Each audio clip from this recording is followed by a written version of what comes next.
From WCIA 3 Plus, with Mitchell Wright and Adam Sherwinski. This is Binging with the Boys. Did you think it was going to be Mitchell sitting up here this week? No. It is me, Adam Sherwinski, with Mitchell. He'll be here in just a second. I'm not used to usually doing the hosting part. He's gotten so good at it, but I am your host, Adam Sherwinski, a morning meteorologist over at WCIA 3, and my co-host is the one.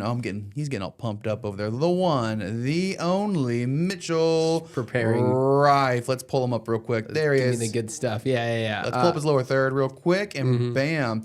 He is here. He is ready to go. Ready to rock. There it is. We always face these problems with these lower thirds just because like sometimes they don't want to load, sometimes they do. But that's not what you guys are here for. We're here to chat about the movies. We're here to chat about the shows. Right. Adam, give him the rundown. Yeah. So today I thought we were kind of talking about what do we want to do for today? What we want to do? And I was like, well, we could do an actual show worth binging, something that's not too long, something you could probably do in a weekend. Something that you can actually do the binge. You can't really binge movies that much. I mean, go ahead and do your Lord of the Rings weekend, but those are commitments. That's a commitment. You are committing to the bit right there. We understand that not everyone is like Adam and I that can just hammer through shows, movies, and left are and super right. single and have no lives outside of watching TV and stuff. The job is an early shift, so social gatherings definitely sacrifice at times. But we're getting to, I said, why don't we do a show that we both enjoy, we want to talk about, and we could binge. And it's all on one spot, Amazon Prime. It is The Invincible. It's Invincible and The Boys. So we call this episode Binging with the Invincible Boys. Yeah. You got all of it mixed into one little... I loved it. When he texted me the other day, it was like... I think Friday or Saturday, and you were like, right before the gym, it was like, how does Binging with the Invincible Boys sound? And I was like, oh, absolutely. One, because both of us are very big superhero fans. Two, we're both very big animated fans, like, animated movies, making their break in animated shows. But only one of those is animated. Right. But then also, quick, easy binges, something that we can easily, bust out through. And so we obviously... thinking about superheroes and stuff and animation and quick shows, Invincible comes to play. So when it comes to these shows, in order for what I watched them, it would be The Boys and then Invincible. That's how they came out on Prime. That's how they kind of got shaken down too. But when it comes to both shows there, Mitchell, I think if I had to pick one that I liked more than the other, I'm going to ask you the same thing. My personal favorite, I enjoy Invincible a little bit more than The Boys at this point because I think it's just gotten so... It's been so long that we've had the Boys, and they're starting to kind of be too much for a while. Go to the wayside almost. You think what? Like the show itself? Well, yeah, it's like I'm kind of over all the gratuity with it in terms of that. That's the thing. This show is not for children, even though one of them's animated. There is strong use of language. Yeah, both shows are not for a lot of blood, children. A lot of violence for sure. It's a lot of violence. Yeah, it kind of takes like if we watch Batman the animated series or whatever, you're thinking, wait a minute, there's violence there. I'm like, it's not the same. People are not actively dying. Yeah, I was gonna say with bats, it's a lot of different. But. Yeah. So, which one do you want to dive into first? Do you want to dive into the comic book classic or the other comic book show? One's a classic. One is a way better comic than the other in terms of what I've heard. I think we go into The Boys first. The Boys? Because actually, I don't have a reason other than the fact that I'll give you my answer. I enjoy Invincible more as well. Yes. I'm more of a fan of that. It's not that I hate live action at all. No, I get that. And it's not that I hate The Boys. I would rewatch that show for sure. Yeah. There's some really, really great I like season one a lot. I think season 1 and season 2 were really good. Season really 3, knocked it out of the park. I was like, okay. 4, I'm like, whatever. It kind of got lost in the sauce a little bit. I'm still excited. I got a little confused. I'm still excited for season 5, which comes out next month, April. It comes out in April. I'm still excited for it. But the problem I have is that it's just, I'm just kind of over it, I guess. Yeah. Randomly, sometimes, like... It's almost like with live action, you don't get a fresh perspective on the gore, because it's always the same. Obviously, it has to be because it's live action, so it's got to look real. Whereas the Invincible series, you're animated, so you can kind of go everywhere you want. We're going to space. We're back on Earth. We're in Viltrumite territory. We're not in Viltrumite territory. Both are very budget dense, but the problem is live action I think is more budget dense. Doing live action with special effects versus animation. And not to mention, they've got big actors doing these. Both these shows have big actors, so you have to imagine scheduling has to play into that. Anthony Starr is getting a lot more hype as a fantastic actor. Even though he's been doing like Macho Man stuff since like the 90s. Because him and Keith Urban were both in, not Keith Urban. I know Carl Urban. Thank you, though. I always, even though they're not at all similar people. One's British and one's a country singer. Yeah, I was gonna say. They both come from they were both in big acting worlds. Yeah, they were from in the 90s. They were in the Hercules show. Remember the Hercules show with Disappointed? It was Hercules. I forget what it's called, but it had not Fabio. What's the guy's name? Oh, I can't remember the guy who was in Hercules, but it was a live action show, The Adventures of Hercules or whatever. And it was like with that is where they spun off Xena. They're like two shows that they have crossover episodes with Xena, the warrior princess or whatever. But it's good though. Yeah, no, that's where they both started. It's Kevin Sorbo, that's his name, Kevin Sorbo. That was one where they had Carl Urban and they had that was like the same kind of like area they come from. So anyway, we're gonna get to the boys actually because we're like talking about way too much other stuff. Let's talk about the boys and what the comic was, because this comes from a comic, right? So does Invincible. They come from a very popular comic series. Both have ended. From what I've heard is that one is worth reading outside of watching the show. Both in tandem were good. The other one, you just watch the show, and that's what I've heard. The boys is you just watch the show. The comic kind of doesn't do it for. Doesn't really do it justice. And they stray a lot away from the comic too. Like interesting. Okay.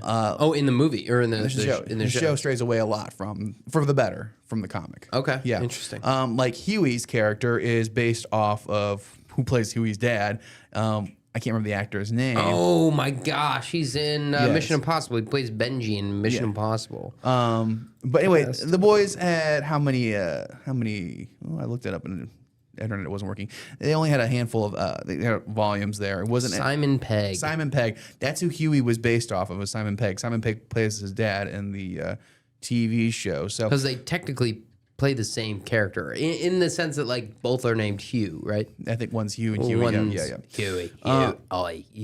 Huey. This was just an excuse to do our impression of our Keith Urban impression. Yeah, Keith Urban. Yeah. That's clearly our Keith Urban impression. Anyway, so the boys, they had 72 issues of the boys. The publication ran from about 2006 to 2012, November of 2012.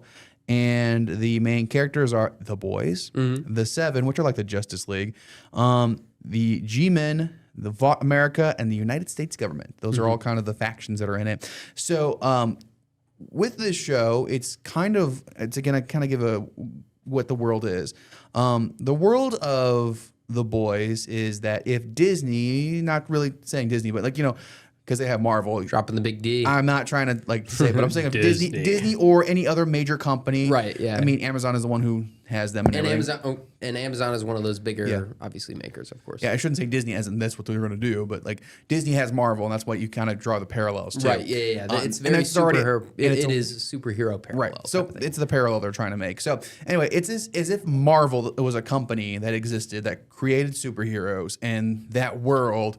It was a super company that created superheroes, but also owned the name, image, and likeness of these characters, branded the mess out of them. Everything is Vought this, Vought that, and Vought just kind of I've noticed this too.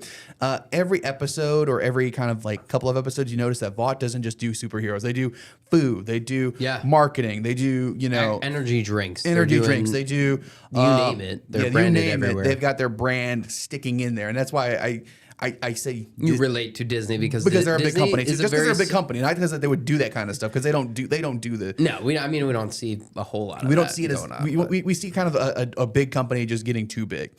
So, but they are the ones who sponsor and make the movies. They make the movies for the Seven, which are like the Justice League equivalent of that universe. Yeah.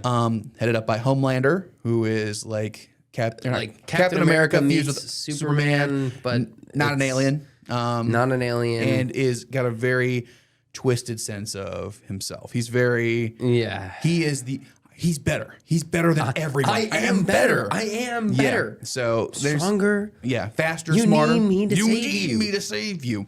So that's their. What a They've also show. got Queen Maeve, who's like their Wonder Woman. Yep. She can't fly. Very much Wonder Woman can fly, but literally a cut glass Wonder Woman. Yeah, pretty much Wonder Woman. They've got A-Train. A-Train, who is like, well, A-Train, who I like A-Train every once in a while. Then he does something and I hate him again. Right, yeah. You see him for a couple minutes and it's kind of cool, but then not. A-Train, train, fast. He's the quick. Flash. He's the quickster. Yeah. And then you've got Translucent, the invisible person who isn't really invisible. You've got, I'm trying to think of. The Deep, which is basically Aquaman. Aquaman, But Submariner. Very not Weird. like He's like a Aquaman. frat bro, but worse. Yeah, he's a bad some frat. bad He's a frat bad bro. bad frat bro. Yeah, That does that's some exactly questionable what- taste. It's so much questionable And stuff. then you've got Black Noir, who I love. Black Noir. Tell me Black Noir does not remind He's you Batman. of Snake Eyes from G.I. Joe. Oh yeah, no, it's like Snake Eyes and meets Batman, but 'cause also he's a ninja. Yeah. I guess but you know what? We don't get enough of this guy. Like he uses smoke screens. He like fights. Like we he do doesn't not talk. get enough of Black Noir. There's a reason why. Yeah, I know. And in the comic Black Noir, I'm going to ruin the comic for everybody. Okay, ruin it for me. Ready? Right. Spoiler alert. Black Noir is a clone of Homelander. That's right. Yeah. Yes. So it's more like a don't say it.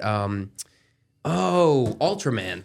Ultraman. Yeah. It's like an Ultraman style. so- But, Ultraman, I guess, talks in the movie. Ultraman.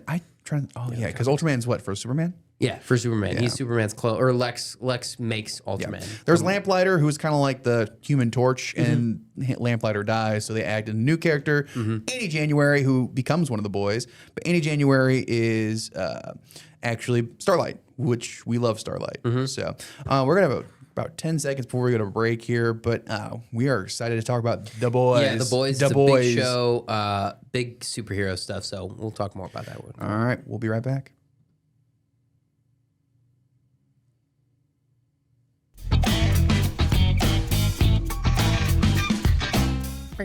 We're binging with the boys, and we've got Mitchell, who's just on guitar riff, I guess, for today. Hey, Mitchell, how's it going there, buddy? It's going wonderfully. There I we just go. like the theme song for our show. Yeah, you do. You Isn't it very? I Yeah. feel like it's very vibey, but it's missing something.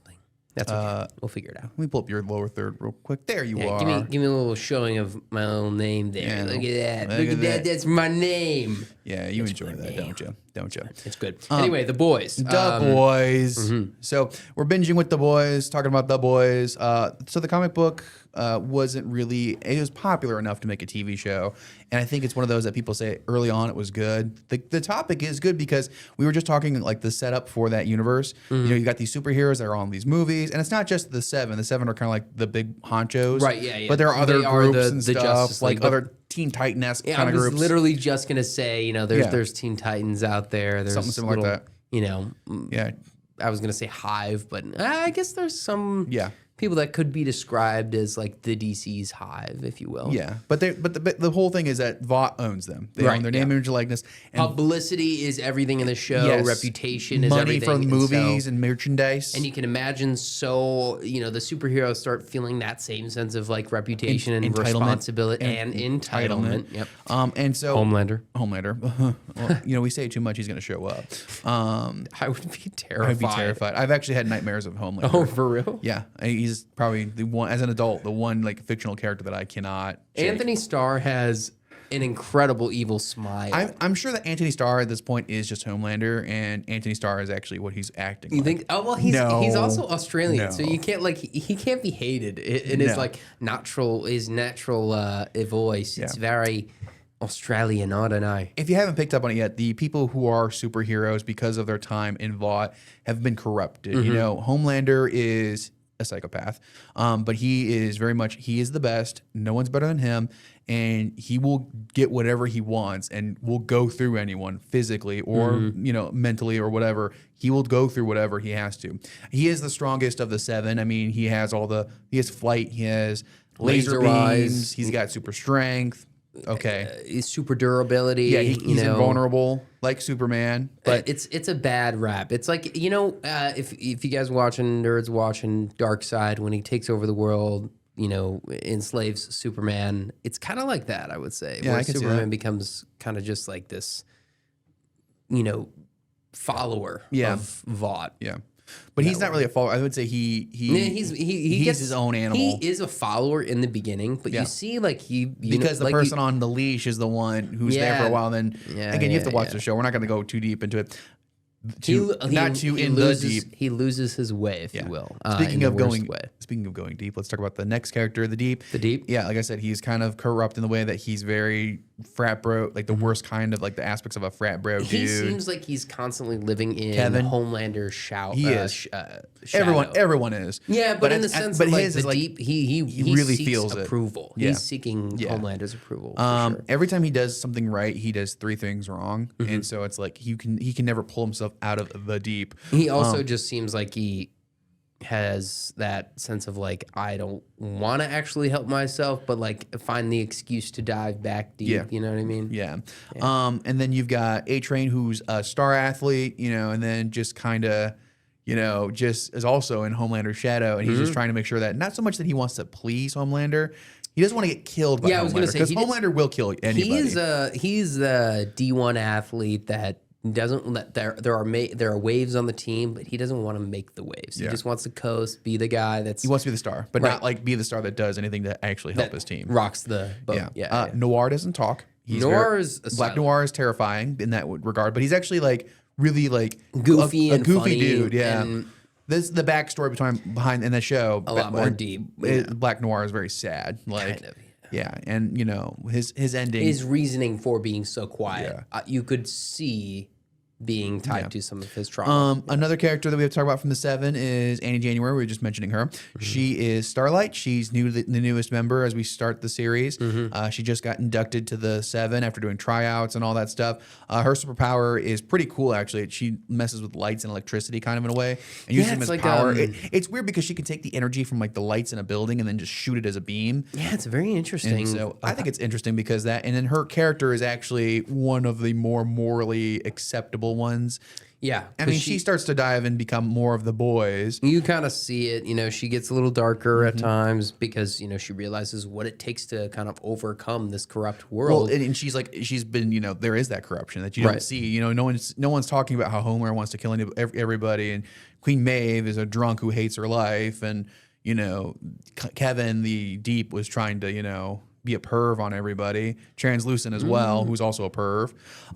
So those are the characters from the 7 in the first season, which Annie's kind of like defecting a little bit more as she bumps into Huey, Huey has a beef with the boys, or not the boys, beef with the 7, and joins up with the boys because A-Train, our friend A-Train, killed his girlfriend by accident, didn't say sorry, just ran right through her. Literally ran through her. Like at 1,000,000 miles an hour. Through her. Yeah, and stops and says, I gotta go, bye, and just runs. And covered in blood. And then he stops and he looks back and he's like, I have to go. And then he literally just sprints off, and that's Huey's introduction to the show. Yeah, that's Huey's introduction. At first, he's a fanboy of him, and then he goes to meets up with, on a whim, meets up with Carl Urban's character, Billy Butcher. And I've got a note for you. I want to travel back to this. Go back, yeah. We're gonna so Stargirl or Starlight.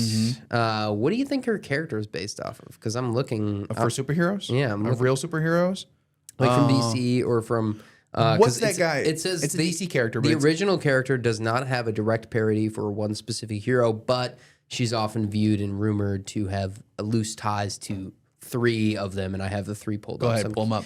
I have them pulled up. I'm just curious if you can guess or if you. Isn't one of them the guy Booster Gold? Oh, that's a good one, but just because that's our color scheme is very gold, very much white. Booster Gold style. But no, that's no not one talks about Booster Gold. Yeah, it doesn't. No, they don't. Loosely based on Shazam. Okay, I could see that. I wasn't really seeing that. Stargirl was is that from Teen Titans? Yeah, is that Starfire? Starfire, thank you. I was like, Starfire is the one that I could think of, but not from a different planet at all. Doesn't really have the same. She's from Iowa. Yeah, she's from Iowa. The biggest one for me was Dr. Light. Oh, was yeah, like, Dr. okay, Light. I that forgot makes about sense, Dr. yeah. Light. Isn't Dr. Light a villain, though? Yeah, it's Teen Titans villain, but Yeah. still very reminiscent of her power style, if you will. So, but yeah, meets Billy Butcher. Billy Butcher. Billy Butcher, who is has a revenge for them. Homelander, for sure. Yeah. Homelander, according to him, Homelander killed his wife and done worse. And I'm not gonna say what he did, but done a lot of bad stuff to Rebecca, his wife. Yes, and then there's some other stuff things happen, but yeah, and then so he is out to get any soups. So they call them soups. That's their nickname. they call them soups, which everyone's gonna. I feel like in every superhero world, they end up calling them soups or something like that. Heroes, but so he has a plan to, he wants to take out Homelander, but, runs into Huey. Huey's already like, I'm mad too. I want to take out A-Train. Yeah. And I feel like, isn't it Huey that's looking to do some stuff? He's like, all right, time to fight him, time to get after him. And then he accidentally runs into Butcher or something. Something like that. I don't remember exactly because he can be kind of a coward in the show, back and forth between being very he's the definition. He's a coward, and then he's not a coward. Lion, But I get it because he's not like Butcher, who is okay with dying for his cause. Right. Huey isn't all the way in at that point. Huey has a heart and would like to remain heartful. Not only does he run into Butcher and become one of the boys, and the other boys are Frenchie, who is a chemist, and by chemist I mean he does a lot with psycho drugs. Yep, he does a lot with drugs, and that's which is useful. The extent of his chemistry knowledge. Well, and it's useful when you're trying to knock people out and stuff, and he uses that all the time. You've got who's a Mother's Milk, MM as they call him. MM's very much the comms guy. Yeah.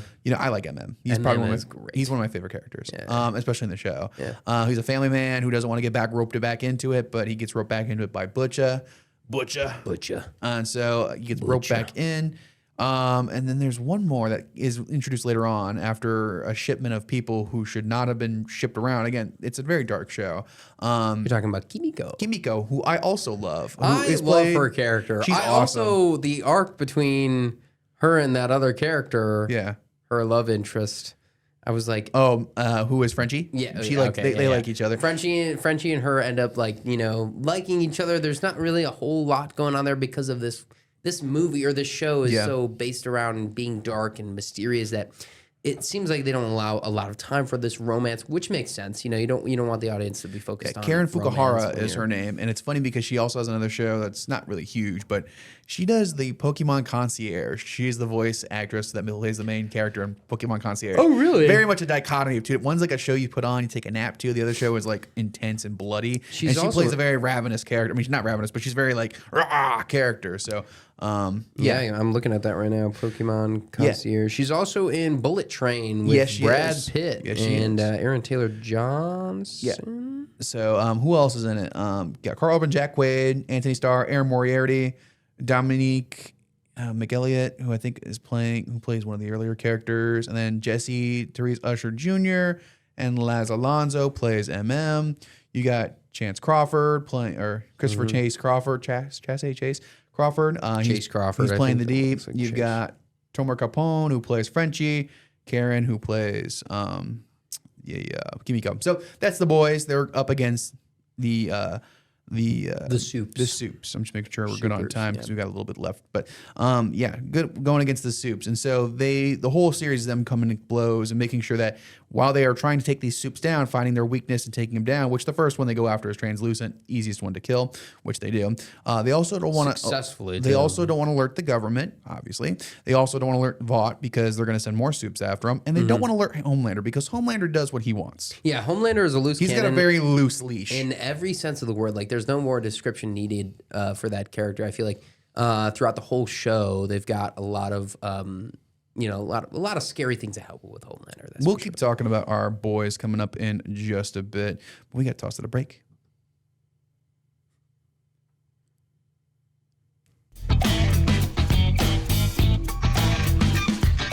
And welcome back. It's Binging with the Boys, talking about The Boys, the Amazon Prime series, a series you can binge. They're on the television, the telly, as some would call it. I am joined in by the one, the only, the illustrious. The illustrious. I like saying illustrious. That's I like a great word. Saying illustrious. Mitchell Rife. What's going on, y'all?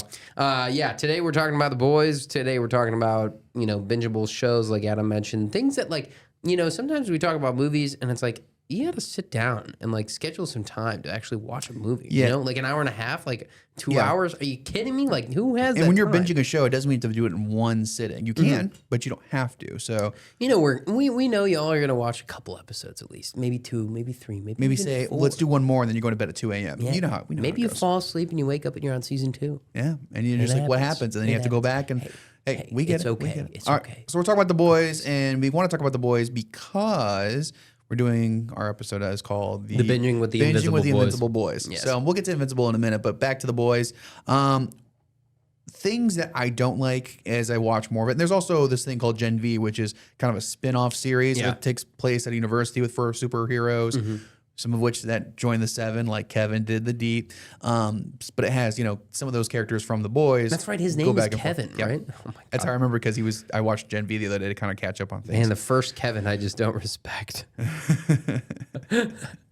They'll have characters come in and back and forth. So part of the problem that they have is that they get more into government involvement, and there's just a whole bunch of mess. For me, I like the show, but I will say the graphicness of it after a while. It gets old. It gets to you. It gets not old, but it gets like, it's like, it's almost like, all right, stop leaning on that crutch. And it's a little, and it's a little nihilistic at times too. Right. It's like, okay, what can we do to fight, a guy who's basically a god on Earth, a demigod on Earth? And there's also been some scenes that are all in Homelander's head, if you will. Yeah. For, let's say, to tease back to Adam, what he said before break, Homelander's a very much loose cannon. Yeah. And so his intrusive thoughts are insane. And they win. All the time. And you can't really stop this kind of trump card. And so when he has those intrusive thoughts and you see them play out on screen, but they haven't really happened, those parts are so gruesome to the point where I'm like, maybe a light step back from that, because we already know Homelander's crazy. I mean, maybe doubling down on that is good. Maybe it's not. But there are definitely times I agree with you where we're like, slow down a little bit on this goriness. But I'm not going to be one to hate on showing some stuff on screen to show some realistic aspects of being a superhero. I think that's kind of cool. But excuse me, I was going to say you're right. Sometimes it's like maybe a step back. Step back a little bit from that ledge. Let's go. Yeah. That, and then there are some themes of like, because it's an adult show. I mean, there's going to be F-bombs. There's going to be this, that, and the other. Bad words are going to be said. And there's some stuff that's a little bit more risque too, I would say. Absolutely. And these are all things that's like, obviously not a show for kids, and even for adults, it can be a little too much. Yeah, it's a little out there in that flavor, but testing the waters in this way is very challenging, and I will say giving props to Amazon for trying things out, because this show is something like we really haven't seen a whole lot of stuff like this, at least in the superhero realm. And this came out before the Disney did their and Marvel did their shows. Remember they had those little, they still have them every once in a while. Yeah. They have their Marvel little spin-off shows that are like a couple episodes long, or like they'll do a season episodes. or two, and then but they tie it back into the movies, which I like that they did that. I mean, at first, now some of the shows I'm like, whatever, I don't need to watch it. But with this, it's just its own superhero show. You know what I'm saying? Absolutely. So definitely, if you're gonna watch it, don't have the kids in there. Even teenagers, I'd be like, oh, maybe not. Yeah, to be honest, there's a lot of audiences. And some audience members honestly might not be into you know it. what? You might not like, I mean, hey, we've got, Adam is not a big horror fan, and that's, there's things out there for everyone, which is why we try to cover every little, type of genre on this show. So. I think what I like about the show is that it's trying to tackle, they're trying to show the corruption that can happen in society when you've got, these major players, and they're not just powerful in this grand scheme of they can pull strings, powerful, but they're power physically hungry. Powerful, and they're power hungry too. And how all that power, absolute power, corrupts absolutely is 100% a theme, because think about it. Whenever these characters get more power, Homelander, they corrupt even more so. Not that he is I'm not saying he's a goody two shoes at the beginning. He's obviously not, but every time he gets more power, or every time he gets hurt, he just becomes worse. And it's like, how can he get worse? Well, he gets worse. Yeah, it becomes a little bit more angry and more aggressive. I also think that when it comes to showing this on screen, it really does a good job of, or at least The Boys does, and so does Invincible in some ways, but less so. they show how a lot of this impacts the little guy. You know, the people that are not a part of Aught, the people that are not a part of everyday people like the Huey. Soups, Like or Huey. or people not even a part of the boys. You know, trying to take it over. Like Huey.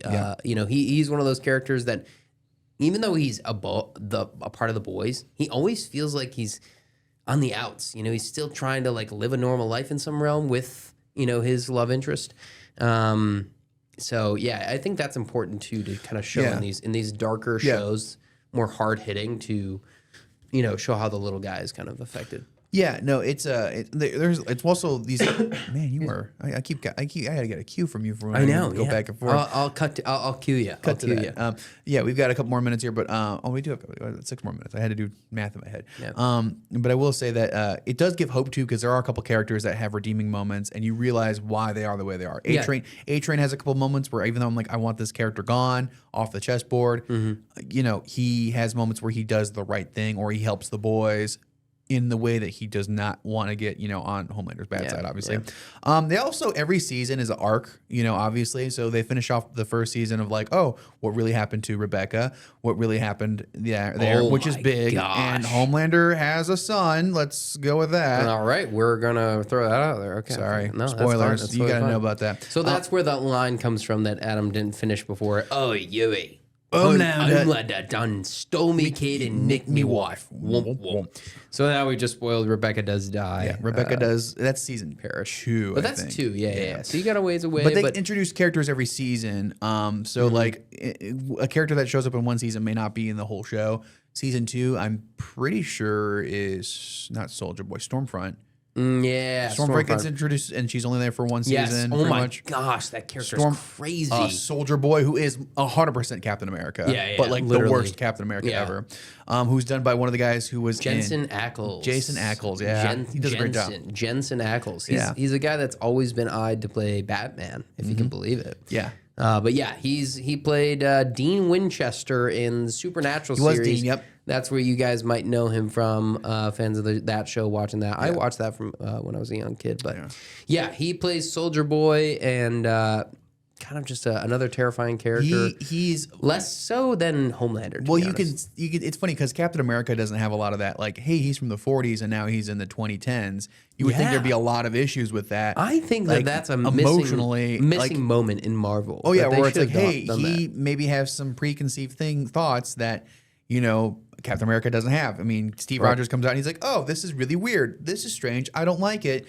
You know, what's this fancy? Tell him a phone thing. Or imagine the world and the amount of, you know, diversity we didn't have back in the day. Whereas that character gets pulled out for Soldier Boy, the ice or wherever. He gets pulled out and he goes, and he's from the 80s and he's like, "Why is this happening? What is this? What's wrong? What's going on here?" You know, and he says some things and I'm like, "Whoa, very questionable things that should not be said in any realm of the world." Yeah, so he's an awful character, and he does get to a point where he actually ends up being with the boys for a hot minute, only to stop Homelander, which is like the crutch of every episode. How do we stop Homelander? It doesn't really. No, it does not work out well. So definitely, we're gonna kind of wrap up put a bow on this one. Worth watching if you like superhero definitely stuff. Go watch The Boys. You like intense violence. You like some action. 100%. You like seeing you know, a darker version of the Justice League. You like more of grit, because it feels like when you watch and this is not me coming down on Marvel, at all. But whenever you watch Marvel or DC movies, you're kind of like, man, you always are able to root for the good guys. Good guys, yeah. The heroes are clearly the good guys. This is like, dude, the good guys are not the good guys, and the bad guys. The bad guys are awesome, and they're pretty bad too. Pretty bad. But then the good guys are like, I can't root for these guys either, because they're, you know, it's like, it's every situation that you're like, you know, I don't know how else to put it other than that. It's a great show. Yeah, give it a go. It's got some intrigue going on in it too, you know, and there's corporate power structures, deep secrets.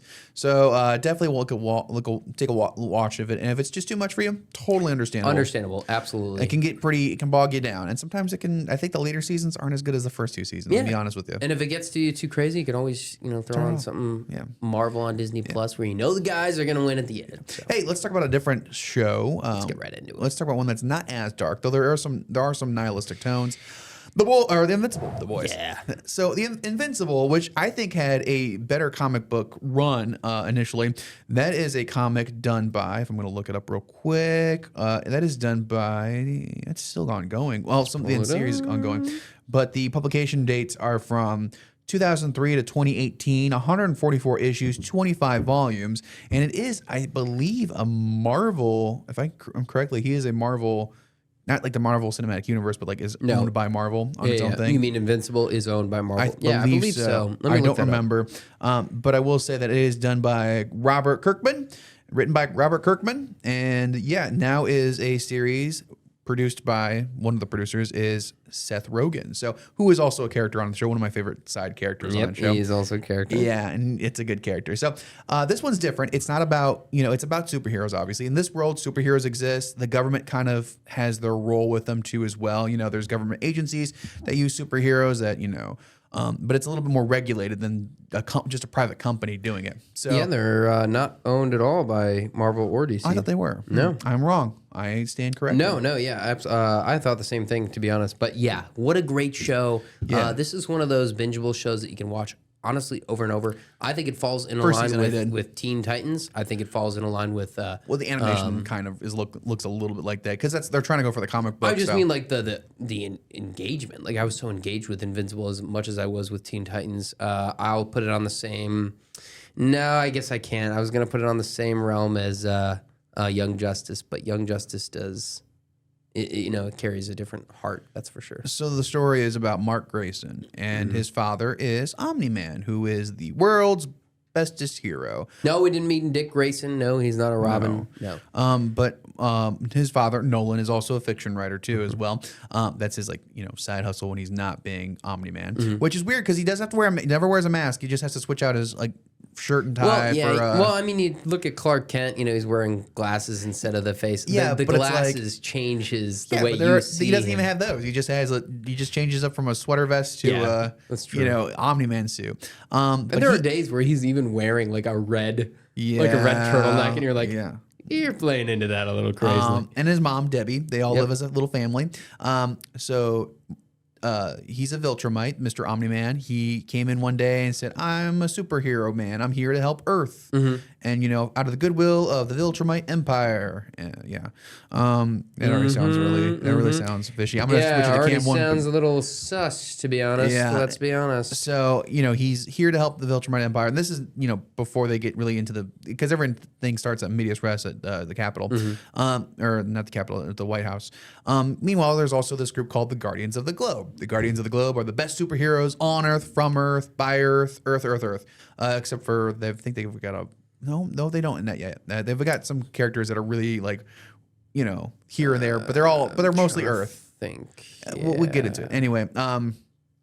So they're Guardians of the Globe. Nolan isn't a part of the Guardians of the Globe. He's very independent, but he likes to help out every once in a while because Cecil, who is in charge of Walter Goggins, yeah. The cast in this is amazing. Or Walton, I should say. Walton Goggins, Mr. Goggins, Baby Billy Freeman.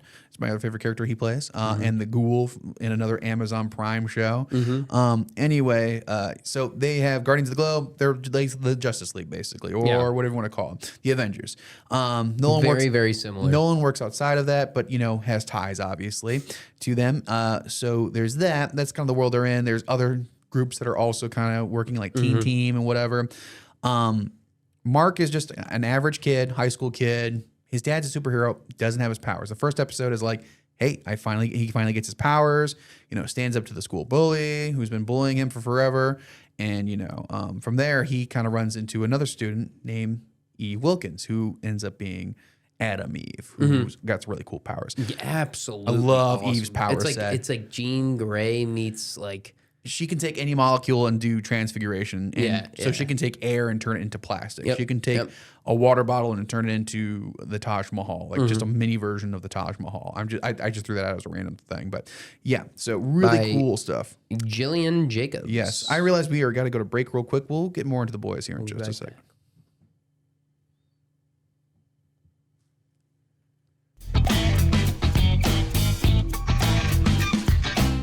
Welcome back. Welcome back to Binging with the Boys. I am Adam Sherwinski.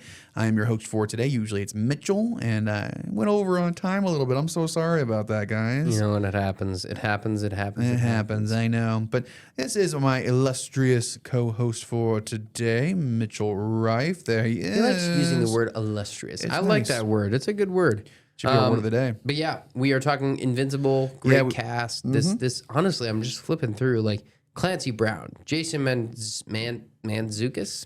Yeah, he plays Rex. Rexplode. Which great name, Rexplode. Right, I know. Clancy Brown plays what's his name? Damian Darkblood, who's a demon. Yep. Who's like a private investigator demon. Yep. And then Max Burkholder plays Max, and you know who that is? I know the name, but I'm trying to think of who he is. That's the teen who plays Johnny in Ted in the show. Oh yeah. So obviously J.K. Simmons plays Omni-Man. Sandra Oh plays Debbie, and Mark is played by Stephen Ewan, who's from in The Walking Dead. So if you know those names, I mean, great. Walter Goggins, as we just said, Walter Goggins, he plays Cecil.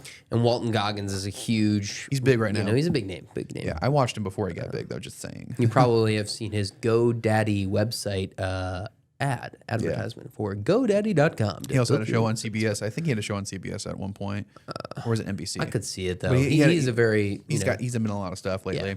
And on HBO, on multiple classics like Vice Principals and Righteous Gemstones. Yeah, he's a great We love actor. him on Righteous Gemstones. We quote him all the time on Righteous Gemstones. Baby Billy Freeman. So anyway, we're going to talk more about Invincible. I like Invincible more than The Boys, I'll be honest with you. I think the story is not as gratuitous, though there is blood. There is swearing. It's not as... it doesn't draw... It has that line, and it does cross it, but not all like back and forth, like a dog coming in and out of the house. There are times where they just kind of like... cut to it. Yeah, I was gonna say there's also some quiet times in the show. There are quiet times in the show, and that's actually my mentioned, favorite time when there's not fighting. Sometimes, yeah. Like I enjoy the fighting and stuff in the battles, but it's like, hey, you know, I kind of like when characters are just like interacting with each other, being themselves, you know, creating that character growth. I think that they did that really well. Mark gets his superpowers in episode 1, and you know, Nolan's like, "Are you sure?" Which so many great memes come from this show. Many great memes. Yeah. And he goes, "Are you sure?" Because he wants to make sure. And he said, "Cool, I'll start training you." There's a reason why he wants to start training. Spoilers. At the end of the episode, you're thinking this is just going to be a coming of age story, and it is. It is for very Mark, much so. But also, it's a very dark story for Omni-Man. You see why he truly came to Earth. I almost hate giving the spoiler. I'm not going to give it. I'm not going to. We're just not going to give it because it's you have to watch. If you're watching episode 1, you go, "I don't like this show. This is boring. Whatever. It's generic." Give it a second. Give it to the end of the episode, and you go, "Oh, everything got put on its head." You know what? The first time I watched this show, because I think I've ran it through it like 2-3 times, maybe. Right. How much time we got before break? We got about 6 minutes. But yeah, so the first time I watched this episode, the episode 1, I remember thinking like, "Oh, cool, another like Young Justice show." Like, very much. I was on the train of like, this is a coming of age. I'm excited to watch this, but it wasn't like standout-ish against some of these other DC shows or it very much felt like Young Justice, and then all of a sudden. Yeah, you'll see why Mr. Omni-Man comes to Earth, and that's all you got to do is watch one episode, and then the whole you'll be hooked. The whole first season is kind of unraveling what happened. Yeah, you know that what happened at the end of episode 1, and the whole like thing is like him trying to hide it, him trying to pretend, and in then some way. At the same time, Mark is still trying to figure out the end of high school. Getting ready for college, and also being a superhero, and being a superhero. Yeah, what is my name? He doesn't even know. He knows. Well, what's his name going to be? Like Invincible. Invincible is which, obviously for a guy named Invincible, he gets his butt kicked way too much. He could have picked a better name. He's also, not Invincible. Invincible. Yeah, isn't really a superhero name to me. Omni-Man. Superhero. Yeah, a Superman. Well, I guess it's man after the Wonder Woman. Iron Man. Flash works. Thor that's a God works, of Thunder, yeah, but it's his actual name. Yeah. So, but then you see other characters. Adam Eve has a good one. She's part of Teen Team. And Adam Eve even works. Adam Eve works. Atom Eve, ATOM. Rexplode is good. They've got Monster Girl, which is literally a woman who has monster power, turns into a monster like the Hulk. Yeah. The Immortal. The Immortal is good. It's a great name. Spoiler, turns out to be Abraham Lincoln. Yeah. That's thus the name, The Immortal. He's been alive since caveman times. I also love the fact that at the random points of the show, they do the intro, and it's just like, so I am. The running thing. The running theme is in that show. They don't show the opening title credit, like what show you're watching, not until it ends up saying Invincible. So until the line in the script is like Invincible. And they don't say up. it. Yeah, they don't even say it. They just it's the first time they say it too. So it's like, yeah, that's right. You got your butt kicked by, and then just and it says Invincible. It's real good. And then on the episodes They that are play into it darker, in episode 3, and then season 3 they really play into it. if there's episodes that are darker, the Invincible logo is like more bloody, more gray, it gets bloody less over colored. It gets bloodier over time. Over time, it does gets get bloodier worse. and bloodier, and then it starts to break apart and change. So they do a lot of cool stuff with it. It's all around a very well thought out show. And it's a very at times it's a little bit of a self-aware show too. I will say that they have it where they've got one, I think it's season 2 or 3, where Mark, who's a huge nerd by the way, goes to see Seance Dog's creator, or one of the creators from Seance Dog, a comic strip that he really likes, and says, hey, can you sign this for me and everything. And they're talking about the animation. When's season 3 coming out? And, they make the jokes, oh, animation takes a lot of time. It's not just that they just write things down. And so they kind of like pull these, like, it's like, oh, there's also tricks where they do a background shot and it's just, it looks crowded, but really nobody's moving if you really pay attention. Yeah. So they pull out their own, like, they break their own fourth wall in a way. I was going to say very funny. They break their foot, or they step on their own foot in that way. But I was going to say, who is it? No, I'm knocking my phone, but I know. Yeah, it sounds like a knock, but yeah, I was thinking of the show or the movie. I hate saying this because I know your eyes are going to roll. Spider-Man, but my god, it's. I'm thinking of the fact that you can see Spider-Man's comic in the Spider-Man movie, and it's like, how does that work? Yeah, so they don't really do it like that, or they have that much fourth wall breakage, but it's more so like they just acknowledge that, like that one scene, they acknowledge, hey, this is also an animated show based off a comic book. It takes a lot of time and money and voice acting. Takes a long time to animate. We do some shortcuts, so you don't have to animate as much. Wow, that's really interesting. Yeah, thanks, man. Yeah, it's like audiences, what do you want? Do you want good quality in the background, in the stuff that you're not even going to pay attention to, or do you want us to spend time releasing episodes, giving you what you want, and maybe having some things in the background that you might just want to gloss over? So, but each season has a couple of major villains, major characters in it. I mean, the first one is a very near and dear character at first. The second season, and we start setting up for some other things. And that's the thing. One thing I don't like about the show, and I mean, I like the show a lot, but the one thing I don't like is they set up a lot of plots. Yes, and they don't leave a little hole. And some places they leave them kind of just dangling for each season. None of them get like fully taken care of. They just add on to more. So I think that is a true testament to maybe the superhero journey or arc, that you're never going to have everything figured out. But here's the thing. I think also what they're going to plan on doing before we go to break, because we got one more coming up, they're just setting up, because it is such a long series that, and we were talking about this the other day, we've barely scratched the surface, really. Yeah. There's so much more to talk about. The comic is like... The omnibus is huge. The actual book about the whole comic is huge. And we're about... Yeah, we're starting to make some headway. We're making a chunk but not really there yet. I mean, season 4 comes out in March, which I'm so excited about that. March is only a couple. Yeah, so it's done really well. It's really exciting. Omni-Man was in Mortal Kombat, along with Homelander. So you can finally have your fight. Who's going to win between Homelander and Omni-Man? Omni-Man would win. Omni-Man would wipe the floor with him. Yeah, and Omni-Man's only just strong in flight. He doesn't do the whole like freezing breath or like laser vision. He doesn't do any of that. He is just a Viltrumite. He's just a Viltrumite. And one of the best. Yeah. So I like to think of Viltrumites more like Saiyans from Dragon Ball Z. Like, they're very much conquest heavy. They're very much tough. They are like, they shun weaklings. And so they're very much a warrior race. Yeah, very much so. Leave that what it is. That's how Mark gets his powers. He's half Viltrumite, half human. So we're going to take a pause real quick, one more break, and then we're wrapping up the show.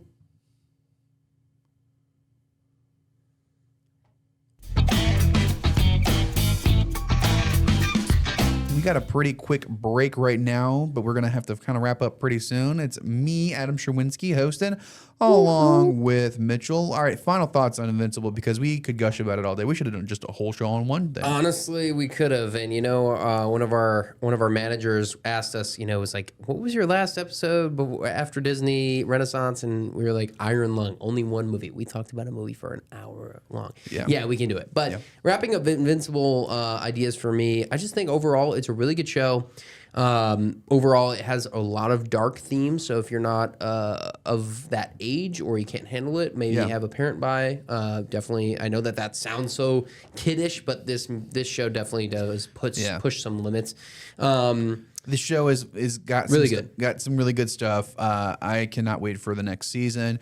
They make fun of themselves a little bit with the trailers because they have announcement trailers, and I just watched the one for season 4, and I thought, wow, they're really poking fun at what they've done so far. There are some moments where it gets really dark and like sad, like where's the hope? And there's always hope, and that's the thing about Mark. He is a very hopeful character. He's a very he is a very Spider-Man style character. Very much like just it's only going to be me. I'm going to handle this. I'm going to keep going. They're setting up for the next big arc or one of the big arcs.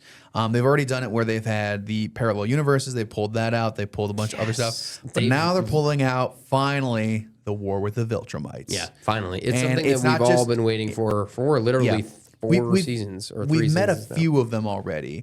As you go forward in time, you'll meet more of them, not just Mark and not just Nolan, but you will meet more. Like Thrag is coming, and we've already saw Conquest. I'm not going to tell you what happens with Conquest, but we already had Conquest, and Conquest is just a wrecking machine. He is a behemoth, and he enjoys so much what he does. Yeah, he is an enjoyer and of if you fighting. think that's bad, wait till Thrag, the king of the Viltrumites, shows up. Terrified. That's gonna be it's gonna be one of those characters that you will be scared of. I really can't wait to see their announcement of that, like on screen, like in the show, like when that's gonna be. Yeah, his entrance has to be big. And that's the thing; they've got kind of a team going. So I mean, they're already kind of recruiting people.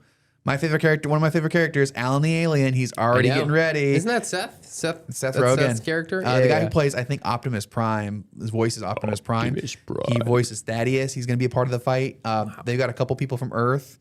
Of course, they've got Mark, fighting them, and a couple other people I didn't expect to be on the side to fight the Viltrumites. Like Battle Beast, who also has his own spin-off comic. Oh my gosh. Battle Beast. Battle Beast is terrifying. Honestly, and he's just floating around in space. Yeah, no, he ain't not. After those last, he ain't flying no more. Battle Beast is one of the villains, many villains that have beaten up Mark and thoroughly messed up Mark. Yeah. So Battle Beast is one that, like, I think Mark kind of needs a chance to redeem himself for, but I don't see that happening anytime soon because he's going to be too busy fighting more Viltrumites. Yeah, that's true. Go watch it. It's a good show. But yeah, that'll do it for us here on Binging with the Boys. Yeah, we got to start wrapping things up. Womp womp. All right. Thanks for joining us. We will talk more about movies, shows, and more coming up. See you in the next one. See ya.